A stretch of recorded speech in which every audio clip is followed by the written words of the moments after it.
찾으신 말씀은 데살로니가 전서 1장 1절에서 10절까지 말씀 함께 보겠습니다.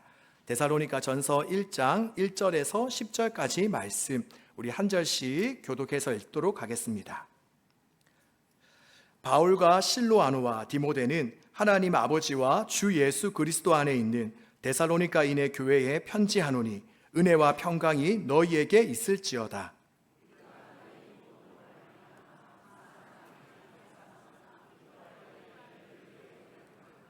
너희의 믿음의 역사와 사랑의 수고와 우리 주 예수 그리스도에 대한 소망의 인내를 우리 하나님 아버지 앞에서 끊임없이 기억함이니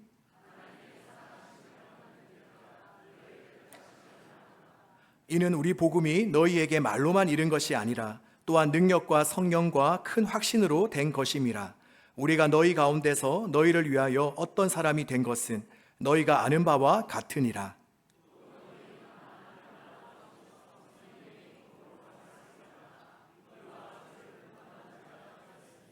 그러므로 너희가 마게도냐와 아가야에 있는 모든 믿는 자의 본이 되었느니라.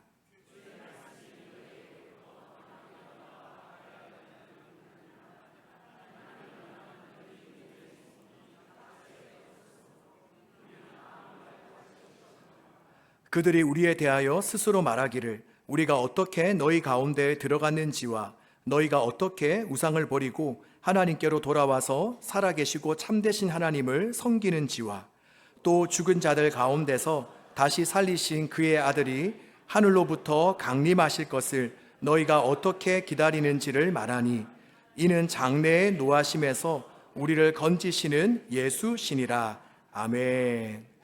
네, 사실 이 본문 가지고 우리 지난주에 새벽 시간에 설교를 한번 한 적이 있습니다. 그런데 이 말씀에 조금 더 내용을 보태서 이 시간에 전하려고 합니다. 그래서 혹시나 새벽에 오신 분들은 우리 이렇게 양해해 주시면 감사하겠고요. 또 더 특별한 또 하나님의 은혜가 있기를 기도하겠습니다. 먼저 데살로니가 전서는 바울이 2차 선교 여행 중에 세운 데살로니가 교회에 보낸 첫 번째 편지입니다. 우리가 사도행전 17장에 보면 바울 일행이 어떻게 빌립보 교회에 이어서 유럽의 두 번째 교회로 데살로니가 교회를 세웠는지가 나오는데, 바울은 데살로니가 지역에 도착하자마자 새 안식일에 걸쳐 회당에서 복음 대신 예수님을 전했습니다. 그러니 기간으로만 본다면 채 한 달도 되지 않는 아주 짧은 그러한 기간입니다. 그런데 이 3주밖에 되지 않는 기간 중에 놀라운 일이 발생하게 됩니다. 그것이 무언가 하니 이 짧은 기간 안에 많은 사람들이 예수님을 믿기 시작했습니다. 바로 수많은 회심자가 이 데살로니가 지역에 나온 것입니다.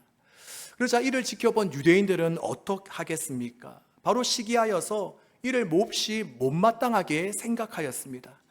그리고는 마침내 바울 일행이 더 이상 예수님을 전하지 못하도록 그들은 핍박하였습니다. 그러자 바울 일행은 그곳에서의 전도 활동을 멈추고 유대인들을 피해서 다른 곳으로 이동을 하게 됩니다. 그래서 먼저 갔던 곳이 바로 베레아라는 지역이었고, 거기에까지 유대인들이 쫓아오자 이번에는 아덴으로 피신을 하게 됩니다. 그런데 그곳에 도착한 바울은 데살로니가 교회를 향한 생각을 지울 수가 없었습니다. 과연 복음을 받아들인 성도들이 예수님을 잘 믿고 있을까? 그리고 온갖 핍박과 박해를 그들이 잘 견디고 있을까? 또한 그들의 신앙이 잘 자라나고 있을까? 이렇게 바울은 몸만 떨어져 있었지 온통 생각과 마음은 데살로니가 교회를 향해 있었습니다. 그래서 바울은 몇 번이나 데살로니가를 다시 방문하기 위해 시도해 보았지만 번번이 실패하고 말았습니다. 그래서 결국은 디모데를 그 지역에 보내어서 과연 데살로니가 교회의 상황이 어떠한지를 알아보게 하였습니다. 그런데 나중에 디모데를 만나 교회 소식을 들어보니 어떻습니까? 바로 걱정했던 것과는 달리 데살로니가 교회는 아주 잘 성장하고 있었습니다. 물론 나중에 보면 몇몇 연약함들이 있었긴 하지만 그래도 3주 만에 세워진 교회치고는 꽤 건강하게 잘 성장하고 있었던 것입니다. 그래서 본문 3절에 보면 너희의 믿음의 역사와 사랑의 수고와 우리 주 예수 그리스도에 대한 소망의 인내를 우리 하나님 아버지 앞에서 끊임없이 기억함이니라고 바울은 고백합니다. 바로 이처럼 데살로니가 교회는 복음을 받아들인 지가 채 얼마 되지 않았고 또 그들을 향한 여러 가지 핍박과 어려움들이 있었음에도 불구하고 어떻다는 말이죠? 바로 믿음의 역사, 사랑의 수고, 그리고 예수 그리스도에 대한 소망의 인내가 그들에게는 있었습니다. 우리는 여기에서 한 가지 교훈을 얻게 되는데요. 그것은 바로 진정한 믿음과 사랑, 그리고 소망은 우리의 행위와 삶으로 나타나야 된다는 것입니다. 본문 3절에 보면 믿음과 사랑, 그리고 소망이라는 단어와 함께 뒤따라 나오는 단어들이 무엇이죠? 어떤 것들이 나오죠? 믿음의 뒤에 뭐가 나오죠? 제 얼굴을 보시면 안 되고 말씀을 보시면 믿음의 역사, 사랑의 수고, 그리고 소망의 인내, 그렇습니다. 바로 믿음과 사랑, 소망, 바로 이러한 단어 뒤에는 바로 구체적인 행동과 모습들이 나옵니다. 이것은 우리에게 무엇을 말해주는가? 내가 정말 하나님을 믿는다라고 하면 그것이 입안에서만 맴돌 것이 아니라 바로 어떠한 환경과 상황 속에서도 걱정하거나 염려하지 않는 그런 역사가 나타나야 된다는 말입니다. 또한 내가 누군가를 진짜 사랑한다고 한다면 그것이 말로만 고백되는 것이 아니라 그 대상을 향하여 나의 시간과 나의 물질과 나의 에너지를 드리는 수고가, 그리고 내가 주님을 정말 소망한다고 한다면 거기에 맞게 끝까지 참고 인내하는 이런 구체적인 모습들이 나타나야 된다는 것입니다. 자, 그렇다면 우리는 어떻습니까? 과연 우리의 삶 속에는 이러한 구체적인 행위와 모습들이 현재 나타나고 있습니까? 남서울 은혜교회 원로 목사님이신 홍정길 목사님은 예전에 한 목회자 모임에서 이런 고백을 하셨습니다. 좋은 생각을 한다는 게 꼭 좋은 사람이라는 걸 의미하는 것은 아닙니다. 좋은 생각을 하는 사람들 중에 실제로는 나쁜 사람이 많습니다. 그들은 말을 멋지게 하고 굉장한 글을 씁니다. 그런데 그 삶에는 실제가 없습니다. 언제나 진리는 예배에만, 말에만, 신학 속에만 있지 삶 속에는 없습니다. 이것이 오늘 한국 교회의 수치이고 또 저의 수치입니다. 오늘 한국 교회의 문제는 삶이 없다는 것입니다. 자, 어떻습니까? 어쩌면 그 홍정길 목사님께서 하신 말씀이 지금 저와 여러분에게도 해당되는 말씀이지는 않습니까? 그러기에 믿음과 사랑, 소망, 바로 이것들이 더 이상 우리의 입안에서만 머무르고 고백되어지는 것이 아니라 바라기는 우리의 구체적인 모습과 삶으로 나타나기를 주님의 이름으로 축복합니다. 자, 그런데 데살로니가 성도들은 어떻습니까? 바로 믿음과 사랑과 소망이 그들의 입에만 머물러 있었던 것이 아니라 바로 그들의 삶으로 합당한 모습으로 열매로 나타났습니다. 그러니 이러한 보고를 들은 바울의 마음은 어떠하겠습니까? 너무나도 기뻤겠죠. 그동안 데살로니가 교회를 향해 가졌던 모든 걱정과 염려는 다 사라지고 아마도 바울은 정말 감사로, 바로 감격으로 충만했을 것입니다. 저 또한 목회를 하면서 종종 이런 부분을 경험하는데 최근에도 보면 지난주 월요일 저녁부터 화요일까지 2달 전에 해외 선교를 다녀온 청년들과 함께 MT를 하였습니다. 그러면서 월요일 밤에 모여서 우리가 선교 전과 후에 달라진 점이 무엇인지를 그런 나누는 시간을 가졌는데 생각외로 많은 청년들이 자신들의 달라진 모습에 대해 이야기해 주었습니다. 저는 사실상 그렇게 물어볼 때 큰 기대를 하지 않았습니다. 그냥 별로 달라진 게 없는데요, 뭐 이런 이야기들이 나올 줄 알았는데 몇몇 친구들은 이야기하기를 감사가 많아졌다라고 말씀했습니다. 그전에는 불평과 불만이 많고 또 에어컨을 틀고 또 따뜻한 물로 샤워하는 것을 당연하게 생각했는데 선교를 다녀오고 나서는 이렇게 좋은 환경에서 살아가고 있는 것이 너무나도 감사하다는 것입니다. 글쎄요, 나중에 부모님께 한번 확인을 해봐야 될 것 같은데 아무튼 정말 많은 친구들이 이렇게 고백해 주었습니다. 그리고 또 어떤 청년은 이야기하기를 하나님에 대한 인식이 달라졌다고 이야기했습니다. 그전에는 하나님을 무섭고 두려운 하나님, 엄한 하나님으로 생각했는데 바로 이 선교 기간을 통하여서 이제는 하나님을 너그럽고 좋으신, 사랑이 많으신 하나님으로 인식하게 되었다는 것입니다. 그리고 또 한 청년은 주님과 대화하고 주님과 교제하는 것이 매우 자연스러워졌다라고 이야기하였습니다. 그래서 이제는 길을 가다가도 또 어떠한 일이 생겼을 때에 주님 어떻게 하면 좋겠습니까? 하고 자연스럽게 묻게 되었다는 것입니다.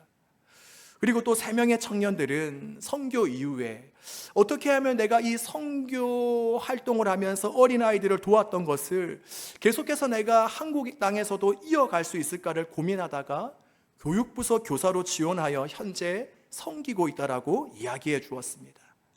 그리고 또 한 청년은 그날 모임에는 참석하지 못했지만 선교 이후에 또래들 기도 모임을 만들어 매주 기도로 모이고 있다라고 이야기해 주었습니다. 이렇게 그 자리에 모였던 청년들은 선교 이후에 자신들에게 일어난 크고 작은 변화에 대해 저에게 말해 주었습니다. 여러분, 이러한 이야기들을 제가 월요일 밤에 듣고 있는데 어떤 마음이 들었겠습니까? 어떤 마음이 들었을까요? 너무나도 행복했습니다. 그리고 이러한 은혜를 우리에게 부어주신 하나님께 너무나 감사한 마음이 들었습니다. 그런데 오늘 본문을 쓰고 있는 바울의 마음이 바로 이와 같습니다. 이제 예수님 믿은 채 얼마 되지 않는, 그러니 영적 신생아와도 같은 그들이 믿음과 사랑과 소망을 가지며 살아가고 있다라고 하니까 바울은 그렇게 기쁘고 그렇게 감동이 될 수가 없었던 것입니다. 그래서 바울은 가만히 있지 못하고 펜을 들어서 데살로니가 교회 성도들을 향해서 감사와 격려의 편지를 써나가기 시작합니다. 그래서 2절에 보면 그는 이렇게 자신의 마음을 표현합니다. 우리가 너희 모두로 말미암아 항상 하나님께 감사하며. 그리고 데살로니가 전서 2장 19절 20절에 보면 바울은 또 이런 이야기를 합니다. 우리의 소망이나 기쁨이나 자랑의 면류관이 무엇이냐? 그가 강림하실 때에 우리 주 예수 그리스도 앞에서 너희가 아니냐? 너희는 우리의 영광이요 기쁨이니라. 아멘. 우리 사랑하는 여러분, 우리에게도, 우리 사랑하는 대형교회에도 날마다 이러한 일들이 일어날 수 있기를 바랍니다. 내가 속한 구역장이나 또한 목회자에게, 그리고 무엇보다도 우리 하나님 아버지에게 내가 그들에게 감사의 이유가 되며 또한 그들에게 소망과 기쁨과 자랑의 면류관이 될 수 있기를 주님의 이름으로 축복합니다. 바로 날마다 우리 안에 믿음의 역사, 사랑의 수고, 그리고 소망의 인내가 나타남으로 말미암아 우리 모든 성도님들이 서로 간에 위로와 격려를 받고 또 동시에 하나님을 기쁘시게 하는, 하나님을 활짝 웃게 하는 저와 여러분 되시기를 주님의 이름으로 축복합니다. 자, 그렇다면 어떻게 이러한 일들이 가능할 수 있었겠습니까? 어떻게 데살로니가 교회가 약 3주 만에 그 지역의 교회가 세워지고 또 세워진 그 교회가 온갖 핍박과 박해 속에서도 건강하게 잘 자라날 수 있었겠습니까?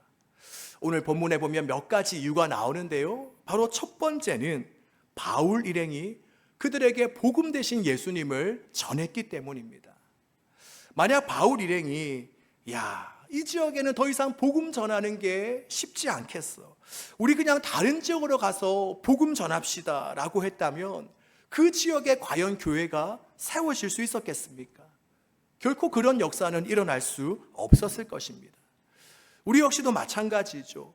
내가 그 사람에게 몇 번이나 교회 가자고 해봤는데 아무런 소용이 없었어.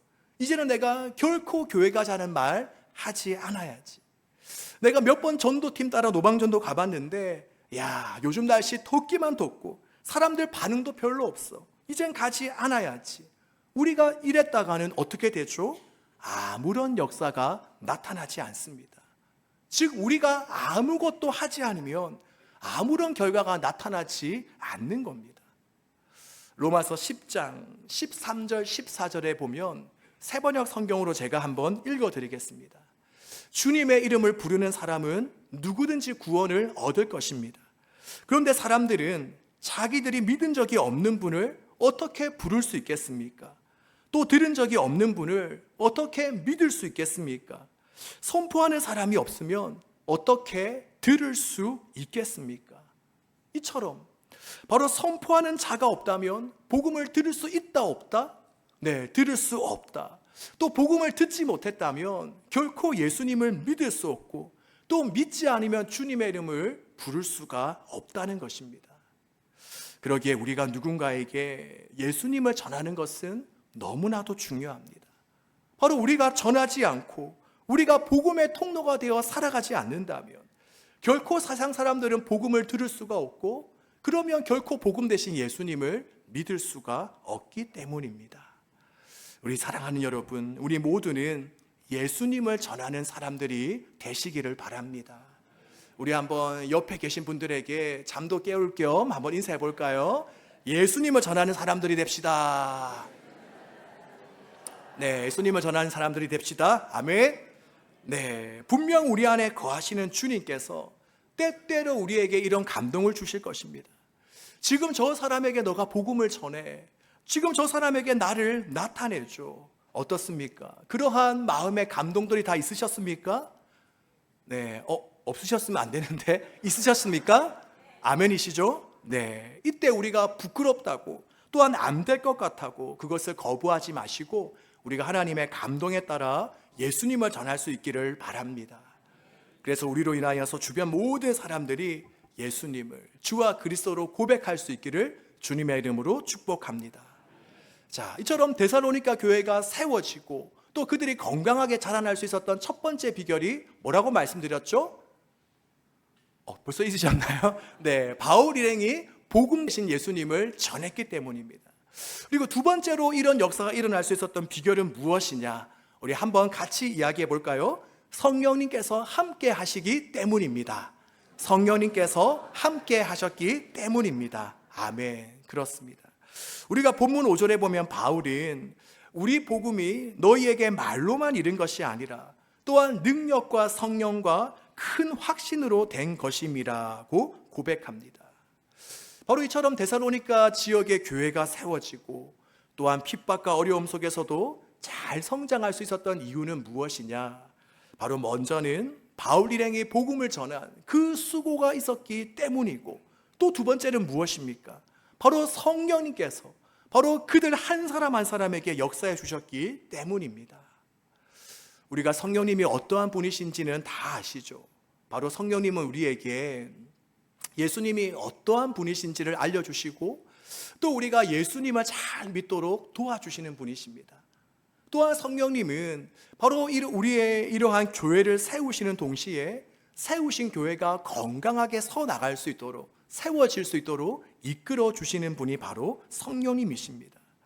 그러기에 데살로니가 교회가 세워지고 건강할 수 있었던 그 비결 또한 바로 이러한 성령님께서 그들과 함께 하시고 그들을 도와주셨기 때문입니다. 그러기에 복음을 전하는 임무는 누구에게 있죠? 우리에게 있지만 우리가 전한 그 사람이 믿도록 도와주시는 분이 바로 성령님이신 것입니다. 그러기에 우리 또한 마찬가지죠.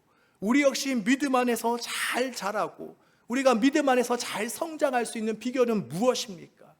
바로 데살로니가 교회에 나타났던 그 믿음의 역사, 사랑의 수고, 소망의 열매가 맺혀질 수 있는 그 비결은 무엇입니까? 바로 날마다 우리가 성령님에게 우리 자신을 내어드리는 것입니다. 그래서 성령님께서 온전히 우리를 주관하시고 다스리시도록 하는 것입니다. 이처럼 우리가 날마다 성령님의 인도와 도움 그리고 능력을 받아 살아갈 때에 온갖 시련과 유혹이 넘치는 이 세상에서 우리 모두는 승리자로 살아갈 수가 있는 것입니다. 그러기에 여러분, 날마다 우리가 성령 충만을 구하시기를 바랍니다. 네, 우리가 뭘 구하자고요? 성령 충만을 구하시기를 바랍니다. 우리가 더 이상 내 안에 성령님이 거하시는 것으로 우리가 구원받은 것으로 이것으로 만족하며 살아가는 것이 아니라 이제는 우리가 온전히 성령님에게 사로잡히며 압도되기를, 또한 이제는 내 뜻과 생각과 내 고집대로 살아가지 않고 성령님께서 원하시는 대로 살아갈 수 있기를, 그리고 저를 포함한 우리 모든 목회자들을 위해서도 기도해 주십시오. 우리가 사람의 말이 아니라 성령의 권능을 힘입어서 말씀을 전할 수 있도록 이렇게 성령님께서 우리 모두를 주관해 주시고 다스려 주심으로 말미암아 우리 안에 아름다운 성령의 열매가 맺히고 건강하게 신앙생활할 수 있기를 간절히 소망합니다. 자, 이렇게 첫 번째 비결은 뭐라고 말씀드렸죠? 바울 일행이 복음을 전했고, 또 두 번째로는 성령님께서 그들에게 역사하셨고, 또 세 번째는 무엇이냐? 데살로니가 교회 성도들이 바울 일행이 전하는 말씀을 하나님의 말씀으로 잘 받아들였기 때문입니다. 자, 바울 일행이 전한 말씀을 무엇으로 받아들였다고요? 바로 사람의 말이 아닌 하나님의 말씀으로 받아들였습니다. 데살로니가 전서 2장 13절에 보면 바울은 이렇게 고백합니다. 이러므로 우리가 하나님께 끊임없이 감사하면 너희가 우리에게 들은 바 하나님의 말씀을 받을 때에 사람의 말로 받지 않고 하나님의 말씀으로 받음이니. 그렇습니다. 아무리 누군가가 열정으로 하나님의 말씀을 전한다 하더라도, 또 성령님께서 역사하신다고 하더라도 우리가 안타깝게도 그냥 그 말씀을 가볍게 여기거나 그냥 그 말씀을 흘러버리거나 그 말씀에 우리의 운명을 걸지 않으면 별다른 역사는 일어나지 않습니다. 우리가 성경에도 보면 예수님께서는 4가지 밭에 대한 비유를 말씀하시며 우리가 뿌리는 씨도 중요하지만 또 뭐가 중요하다고 말씀하시죠? 바로 그 씨를 받아들이는 밭의 상태가 중요하다라고 말씀하시죠. 즉 아무리 하나님의 말씀이 선포된다 하더라도 이 시간 하나님의 말씀이 선포되고 더욱이 심지어 예수님이 직접 이 시간 이 자리에 오셔서 우리에게 말씀 전하신다 하더라도 받아들이는 우리의 마음이 완악하고 듣는 귀가 둔하고 또 우리의 눈이 가리워져 있다면 깨닫고 돌이키기는 힘든 것입니다. 그렇다면 지금 하나님의 말씀을 대하는 우리의 마음과 자세는 어떠합니까? 우리가 개인적으로 홀로 하나님의 말씀을 묵상하거나 아니면 이렇게 함께 모여 선포되는 하나님의 말씀을 드릴 때에 우리는 그것을 진정 하나님의 말씀으로 받아들이고 있습니까? 네, 아멘 1명 정도는 해주실 만도 한데 굉장하십니다. 자, 다시 한번 물어보겠습니다.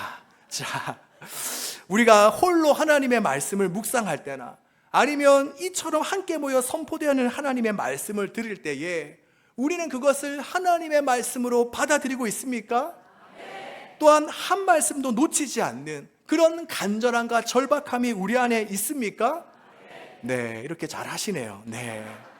만약 예배 시간에 우리가 습관적으로 졸고 있거나 또 우리가 예배 시간에 습관적으로 자꾸만 다른 생각을 한다면 물론 말씀을 전하는 제게도 어느 정도의 잘못은 있지만 우리 역시도 우리 자신을 한번 점검해 보아야 됩니다. 내 안에 정말 하나님을 향한 갈망하는 마음이 있는가? 정말 나는 그 무엇보다도 주님을 사랑하고 있는가? 정말 예수 그리스도가 나에게 가장 크고 귀하신 분인가? 우리는 우리 자신에게 물어봐야 되는 것입니다. 꽤 오래전 제가 중등부를 맡아 섬길 때가 있었습니다. 바로 그때 한 여자아이가 좋아하는 가수에 대해 말하는 것을 보고 제가 깜짝 놀란 적이 있습니다. 왜 그 아이를 보고 놀랐냐 하면 분명 평상시에 그 아이는 정말 말도 거의 하지 않는, 그래서 그 아이의 음성을 정말 듣기가 힘든 조용한 아이였습니다. 아마 요즘 MBTI 검사를 하면 100% I가 나올 그런 여학생이었어요. 또 예배 시간에 앉아 있을 때를 보면 멍하게 앉아 있을 때가 많습니다. 그런데 그 친구가, 그 아이가 자신의 친구와 함께 자기가 좋아하는 가수에 대해 이야기를 주고받는데 와, 완전 다른 사람이더라고요. 그러면서 그때 제가 깨달았습니다. 우리가 진짜 누군가를 좋아하고 사랑한다면 성격이 어떻든지 성향이 어떻는지에 상관없이 그 대상에 대해 입을 열게 되구나, 그 대상에 대해 열광하게 되구나, 또 누가 그 대상에 대해 전하든 집중하게 되구나 하는 큰 깨달음을 얻었습니다. 그러기 여러분, 우리 또한 누가 찬양 인도를 하고 누가 말씀을 전하는가에 따라 우리의 반응이 달라진다면 그 이유는 무엇일까요? 슬프게도 그만큼 예수님에 대한 관심과 기대가 우리에게 없기 때문입니다. 우리가 예수님을 사랑하지 않으니, 정말 내가 예수님이 내 인생의 가장 귀한 분이 아니니까 오히려 누군가가 웅장한 화음으로, 그리고 재미있고 감동되는 예화를 들려줘야 그때서야 겨우 반응하게 되는 것입니다. 바라기는 우리 모두는 정말 예수님 한 분만을 기대하고 사모함으로 누가 찬양 인도를 하고 누가 예수님에 대해 전하든, 그것이 전문가이든 아니면 어린 아이라 할지라도 우리가 사람의 말이 아닌 하나님의 말씀으로 받아들일 수 있기를 바랍니다. 그래서 하나님의 모든 말씀이 하나도 다른 데로 떨어지지 않고 우리 안에 다 심겨져서, 그리고 그것이 자라나 아름다운 열매 맺는 그런 역사가 우리 모두에게 일어나기를 소망합니다. 자, 이제 본문 한 부분만 더 살펴보도록 하겠습니다. 자, 이번에는 7절과 8절 말씀, 우리 한번 앞에 화면을 보시면서 큰 소리로 한번 읽어보도록 하겠습니다. 7절과 8절입니다. 그러므로 너희가 마게도냐와 아가야에 있는 모든 믿는 자의 본이 되었으니라. 주의 말씀이 너희에게로부터 마게도냐와 아가야에만 들릴 뿐 아니라 하나님을 향하는 너희 믿음의 소문이 각처에 퍼졌으므로 우리는 아무 말도 할 것이 없노라. 아멘. 자, 방금 우리가 읽은 저 말씀을 보면 데살로니가 교회가 당시 주변 그리스도인들에게 뭐가 되었다라고 말씀하고 있습니까? 네, 본이 되었다라고 말씀합니다. 바로 고난 중에서도 꿋꿋이 믿음을 지킨 그들의 모습이, 또 사랑으로 서로를 격려하고 섬기는 그들의 모습이, 또 끝까지 예수님에 대한 소망을 놓지 않았던 그들의 모습이, 이것을 하나로 줄인다면 바로 세상과 구별되고 분별된 그들의 모습이 바로 주변 그리스도인들과 세상 사람들에게 큰 귀감이 될 수 있었던 것입니다. 여러분, 이러한 모습은 저와 우리들, 요즘 현대 그리스도인들이 본받아야 될 모습이라고 생각합니다. 요즘은 교회가 세상을 걱정하기보다는 오히려 세상이 교회를 걱정할 때가 많은 것 같습니다. 오히려 세상 사람들이 교회를 보고 교회가 저러면 안 되는데, 예수 믿는 사람들이 저렇게 살면 안 되는데 라는 이야기들을 합니다. 왜 그럴까요? 바로 교회 다니는 사람들이 세상 사람들과 별반 다르지 않기 때문입니다. 바로 저와 여러분들이 세상 사람들과 다르지 않기 때문입니다. 우리는 하나님을 믿는다라고 하면서 우리 역시 돈 때문에 일희일비하고, 또 약간의 고난과 어려움이 생기면 픽픽 쓰러지고, 또 영원한 세상은 없고 이 땅에서의 삶이 마치 전부인 것처럼 너무나 세상을 사랑하며 살아가기 때문입니다. 주일에 예배당을 오느냐 오지 않느냐의 차이를 빼면 어떻습니까? 세상 사람들과 크게 다른 점이 있습니까? 또한 하나님의 영광을 위해서라는 말만 빼면 더 많은 돈을 벌고 더 높은 자리에 오르고 더 즐기고 누리기를 원하는 부분에서는 세상 사람들과 우리와 크게 다를 바가 없습니다. 그러니 어찌 교회가 세상 사람들에게 본이 되며 감동을 줄 수가 있겠습니까? 바라기는 세상과 구별된 모습으로 살아가는 저와 여러분 되셨으면 좋겠습니다. 바로 세상 사람들이 우리를 보고, 야, 저 사람은 참 이상해, 별로 가진 것도 없고 잘난 것도 없는 것 같은데 어떻게 저 사람은 항상 행복하고 저렇게 웃으며 다닐 수가 있어? 또 지금 저런 고난과 어려움을 당하면 보통은 대다수가 죽겠다고 난리인데 어떻게 저렇게 아무렇지도 않게 평안하게 살아갈 수가 있을까? 도대체 저 사람에게는 뭐가 있을까? 무슨 특별한 것이 있을까? 이러한 생각을 하도록 만드는 저와 여러분 되시기를 주님의 이름으로 축복합니다. 그런데 여러분, 그 비결은 다른 데 있지 않습니다. 이제 이것을 결론 삼아 말씀드리고 설교를 맺고자 하는데요, 그 비결은 무엇이냐? 바로 주 예수 그리스도 안에서 살아가는 것입니다. 주 예수 그리스도 안에서 살아가는 것입니다. 우리가 본문 1장 1절에 보면 바울은 데살로니가 교회를 소개하며 이렇게 말씀합니다. 하나님 아버지와 주 예수 그리스도 안에 있는 데살로니가인의 교회에 편지하노니. 바로 이 말씀이 우리에게 주는 메시지는 무엇입니까? 바로 교회는 어떤 곳이냐? 성도는 어떤 사람들이냐? 하나님과 그리스도 예수 안에서 살아가는 자들이다 라고 말씀하고 있습니다. 바로 우리가 이렇게 주님 안에 살아갈 때, 주님의 말씀 안에 거할 때 비로소 교회는 세상과는 다른, 세상이 결코 흉내낼 수 없는 예수 그리스도의 영광과 빛과 그리고 아름다움을 드러낼 수가 있는 것입니다. 여러분, 우리 모두 예수님 안에서 살아가시기를 바랍니다. 우리가 오늘과 같은 주일에는 주님 안에, 또 이제 문을 열고 나가면 평일에는 내 마음대로 살아가는 것이 아니라, 즉 7분의 1은 주님 안에 있고 나머지 7분의 6은 내 마음대로가 아니라, 우리가 언제 어디든지 7분의 7을, 내 인생의 모든 시간을 예수님은 나의 주인으로 모시며 주님 안에서 살아갈 수 있기를 바랍니다. 바로 내 모든 말과 행동이 예수님의 다스림과 통치를 받으며 주님 안에 거하며 살아가는 우리 모두가 되기를 주님의 이름으로 축복합니다.